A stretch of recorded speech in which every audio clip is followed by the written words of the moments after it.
SG Consultancy Services. Study MBBS in Russia, Philippines, Uzbekistan. అసలుకే ఒంటరిగా ఉంటారు, అసలుకే హ్యూమన్ రిసోర్సెస్ మీకు చాలా లిమిటెడ్గా ఉంటాయి. ఇలాంటి సిచ్యువేషన్లో ఈ కెరియర్ని మీరు ఎంచుకున్నప్పుడు ఎప్పుడైనా సరే were there any point of doubt, ఇది నాకు కరెక్టా, ఈ ప్రొఫెషన్లో నేను కంటిన్యూ అవ్వగలనా, ఈ ప్రొఫెషన్లో ఉంటే నేను ఇంకెంతకాలం ఫ్యామిలీకి దూరం అవ్వాలి, లేదా అనవసరంగా ఒక రెగ్రెట్ అనమాట, నేను ఈ ప్రొఫెషన్ చూస్ చేసుకోకుండా ఉండాల్సిందే, అలాంటి డౌట్ కానీ లేకపోతే ఇన్సెక్యూరిటీ కానీ లేకపోతే రెగ్రెట్ కానీ ఎప్పుడన్నా మీరు ఫీల్ అయ్యారా? నిజం చెప్పాలంటే ప్రతి ఒక్క హ్యూమన్కి ఏ జాబ్ చేస్తున్నా కానీ ఏదో ఒక పాయింట్ ఆఫ్ మూమెంట్లో టెంపరీగా అనిపిస్తుంది, అరే ఎందుకున్నానరా బాబు, అంటే ఇది కాకుండా ఇంకా వేరే సిచ్యువేషన్లో ఉంటే బాగుండన్న థాట్ వచ్చినట్టే ఫ్రాంక్గా చెప్పాలంటే నాకు వచ్చింది. అలాంటి కొన్ని మూమెంట్స్ ఏంటంటే డాడీకి నాన్నకి హార్ట్ స్ట్రోక్ వచ్చినప్పుడు ఆ టైంలో నేను షిప్ దిగి డాడీ దగ్గరికి వెళ్ళలేను. అదృష్టం కొద్దీ మా బాబాయ్ వాళ్ళందరూ కేర్ తీసుకొని ఇప్పుడు అంతా ఓకే అయిపోయింది. కానీ అటువంటి మూమెంట్లో మా వైఫ్కి కార్ యాక్సిడెంట్ అయ్యి ఇక్కడ నోస్ ఇక్కడ కట్ అయ్యి కుట్లు పడ్డప్పుడు, అంటే అవన్నీ సడన్గా తెలిసిన మూమెంట్లో నేను షాక్లో ఉండిపోతాను. ఫస్ట్ ఆఫ్ ఆల్ ఏంటంటే మా ఇంట్లో వాళ్ళు చెప్పారు తొందరగా. మా డాడీకి హార్ట్ స్ట్రోక్ వచ్చిన విషయం మా మమ్మీ నాకు చెప్పలేదు. 1 డే తర్వాత మా బాబాయ్ నాకు చెప్పారనమాట, ఇలా హార్ట్ స్ట్రోక్ వచ్చింది, నీకు వీలైతే తొందర రా అని చెప్తేనే కదా నేను ఏమైనా అరేంజ్మెంట్స్ చేసుకోగలను. కానీ షిప్ మధ్యలో ఉన్నప్పుడు పర్మిషన్ దొరకలేదు. సేమ్ అద్వితి కార్ యాక్సిడెంట్ అయినప్పుడు కూడా అదే సిచ్యువేషన్. ఫోన్ చేసి ఆ రోజు నేను రెగ్యులర్గా ఒక టైంకి మాట్లాడతానమాట. నా టైమింగ్స్ చేంజ్ అవుతూనే ఉంటాయి. ఇప్పుడు ప్రపంచం మొత్తం తిరుగుతూ ఉంటాయి కాబట్టి ఒక్కొక్క రోజుకి నాకు ఒక టైం ఉంటుంది, ఈమెకు ఒక టైం జోన్ ఉంటుంది. నేను కాకపోతే తనకు తెలుస్తుంది ఇప్పుడు ఈ టైం జోన్లో ఉన్న నాకు మెసేజ్ చేస్తాడు అని చెప్పి. అలా మెసేజ్ చేస్తూ ఒకరోజు రిప్లై ఇవ్వలేదు. 2 గంటల తర్వాత రిప్లై ఇచ్చింది. అప్పటికి కార్ యాక్సిడెంట్ అయిపోయి ఆమె హాస్పిటల్లో ఉండి ఆ సర్జరీకి ప్లాన్ చేస్తున్నప్పుడు వరకు కూడా ఆమె చెప్పలేదు ఇట్లా యాక్సిడెంట్ అయ్యి నేను హాస్పిటల్లో ఉన్నా అని చెప్పి. నెక్స్ట్ డే మా అత్తయ్యకి ఫోన్ చేసి మాట్లాడుతుంటే మా అత్తయ్య చెప్పింది ఇట్లా హాస్పిటల్లో జాయిన్ అయింది, ఇట్లా యాక్సిడెంట్ అయింది. మా డాడీకి ఫోన్ చేసి మాట్లాడుతుంటే మా డాడీ ఏడుస్తూ ఇట్లా యాక్సిడెంట్ అయింది అని చెప్తే ఎవరైనా ఏడుస్తే ఇంకా టెన్షన్ వస్తుంది, ఇంకేదన్నా జరిగిపోయిందా అని అది ఉంటుంది చూడు. తర్వాత నువ్వు ఫోన్ పెట్టి అని చెప్పి మా అత్తయ్య ఫోన్ చేసిన. అత్తయ్య అయితే కొంచెం ఏడవకుండా కొంచెం చెప్తుందని చెప్పి ఫోన్ చేసి మాట్లాడితే ఏం కాలేదు, సర్జరీ చేస్తారు, 3-4 కుట్లు వేస్తారంట, న్యాయమైపోతుంది అని అన్నారు. కాకపోతే ఆ టైంలో వాళ్ళకి కావాల్సింది ఏంటి, నేను పక్కనుంటే బాగుండు అని అది ఉంటుంది చూడు, అది లేదు. తనకు కావాల్సిన టైంలో నేను ఉండట్లేదు. అంటే నాకు కావాల్సిన ప్రతి టైంలో నాకు చిన్న జ్వరం వచ్చినా కానీ నేను మరీ ఓవర్ చేస్తాను. చిన్న జ్వరం వచ్చినా కానీ ఏదో జరిగినట్టు మొత్తం ఇట్లా చిన్న పిల్లలాగా అయిపోతాను. వాళ్ళు వచ్చి అన్ని సేవలు చేయాలన్నమాట. సో వాళ్ళు అంత చేసినప్పుడు వాళ్ళకి అవసరం ఉన్నప్పుడు లేను, పాప పుట్టినప్పుడు, డెలివరీ అయినప్పుడు, ఆపరేషన్ అయింది, సిజరీన్ ఆపరేషన్ అయినప్పుడు కూడా నేను లేను. అటువంటి సిచ్యువేషన్లో అనిపిస్తుంది అనవసరంగా ఇది చూస్ చేసుకున్నానేమో అని చెప్పి. బట్ చేయాలి, ఎవరో ఒకరు చేయాలి. ఒక మంచి జాబే చేస్తున్నాం కదా, అంటే ప్రపంచానికి పనికొచ్చే జాబ్. నాకు ఎవరైనా డబ్బు కోసమే చేస్తారు కానీ ఒక సాటిస్ఫాక్షన్ కూడా ఇచ్చే జాబు, అందరికీ పనికొచ్చే జాబ్ చేస్తున్నానని ఒక దాంతో దాన్ని కప్పిపుచ్చుకుంటా. గ్రేట్ అండి, మీరు నిజంగా మామూలు గ్రేట్ కాదు. యాక్చువల్గా ఇలాంటి థాట్స్ వచ్చినప్పుడు మీకు మీరు ఎలా ధైర్యం చెప్పుకుంటారు? నేను వేరే వాళ్ళతో కంపేర్ చేసుకుంటాను. నాకు ఏంటంటే ఎవరైనా డబ్బు బాగా సంపాదించిన వాటిలో కంపారిజన్ చేసుకొని, కానీ నేను బాధల్లో ఉన్నప్పుడు నాకన్నా ఎక్కువ ఎవరు బాధపడుతున్నారా అని చెప్పి వాళ్ళ గురించి ఆలోచిస్తాను. ఎప్పుడైతే మా డాడీకి హార్ట్ స్ట్రోక్ వచ్చిందో అదే టైంలో వేరే నా జూనియర్కి కరోనా వల్ల వాళ్ళ 2 పేరెంట్స్ చనిపోయినారు అనమాట షిప్లో ఉన్నప్పుడు. సో నా టైంకి నేను ఒక్కరిని ఆలోచించుకుంటే అబ్బా నాన్నకి హార్ట్ స్ట్రోక్, నేను లేను అని బాధ కన్నా నాకన్నా జూనియర్ మదర్ చనిపోయిన తర్వాత వితిన్ 1 వీక్లో ఫాదర్ కూడా చనిపోతే తను షిప్ దిగలేక షిప్లో ఉంటే, సో అప్పుడు మనకు అనిపిస్తుంది కదా వాళ్ళకన్నా మనం ఎంత అదృష్టవంతులం.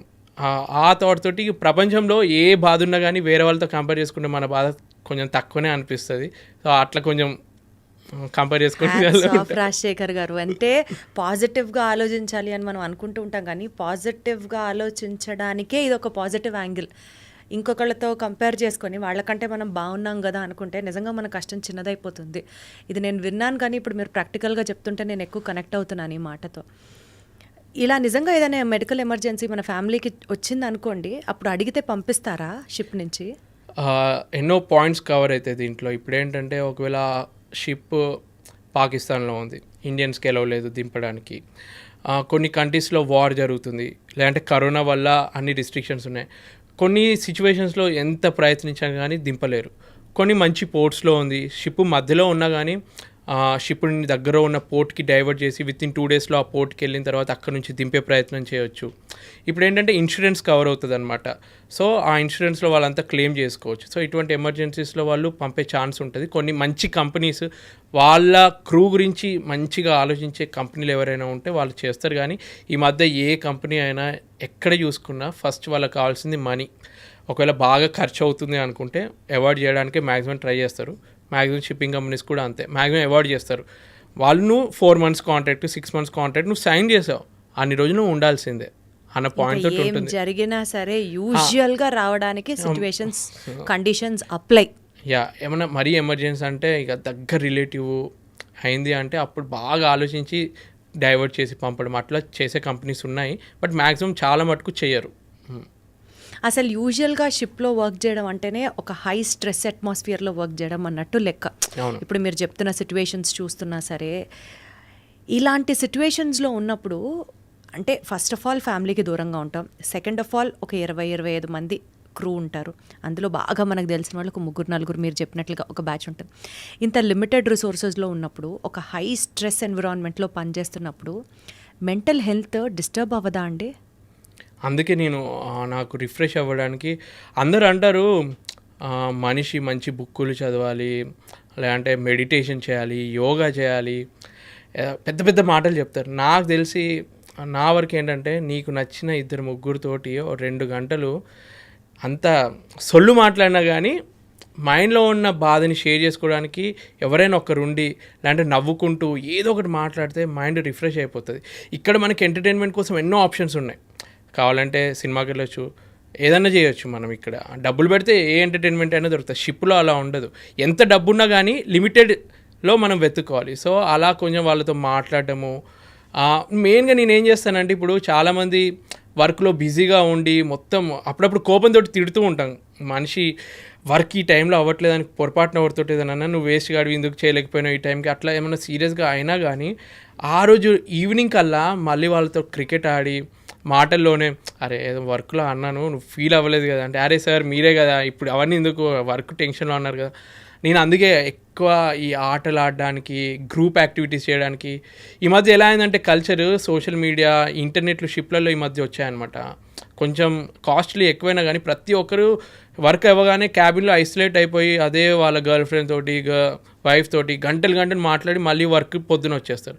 నేనంటే నువ్వు మాట్లాడు, 1 గంట బయటకు వచ్చి మాతో టైం స్పెండ్ చేయి, నువ్వు షేర్ చేసుకో. నువ్వు సోషలైజ్ అవ్వలేదు అనుకో అట్లనే సైకోలాగా తయారైపోతావు. చాలామంది షిప్పింగ్లో ఉన్న వాళ్ళు కొన్ని ఇయర్స్ తర్వాత ఆ అట్మాస్ఫియర్కి లోన్లీగా ఉండి కొందరు ఎలా అవుతారంటే ఇంటికి వచ్చి కూడా ఇంట్లో పెళ్ళాము దగ్గర ఏం అనలేక షిప్కి వచ్చి మొత్తం జూనియర్స్ మీద ఆ సైకో అవన్నీ చూపిస్తారనమాట. సో అలా అవ్వద్దు అంటే కొంచెం సోషలైజ్ అయ్యి వేరే వాళ్ళతో ఉంటే నీకు తెలుస్తుంది ఎంపతి అంటే ఏంటో తెలుస్తుంది అని చెప్పి వాళ్ళందరితో అలా సోషలైజ్ అవ్వడానికి సీక్రెట్ ఇదే అనమాట. మీరు షిప్లో ఉన్నప్పుడు నేను మ్యాక్సిమం కోప్పడ్డాను. పొరపాటున మనిషికి ఎప్పుడో ఒకసారి కోపం వచ్చి ఏదైనా నడిచినా కానీ ఆ రోజు కవర్ చేస్తాను. ఎందుకంటే నేను జూనియర్గా ఉన్నప్పుడు నాకు ఒక సీనియర్ చాలా ఫ్రెండ్లీగా హెల్ప్ ఉండేదన్నమాట, హెల్ప్ చేస్తూ ఉండేది.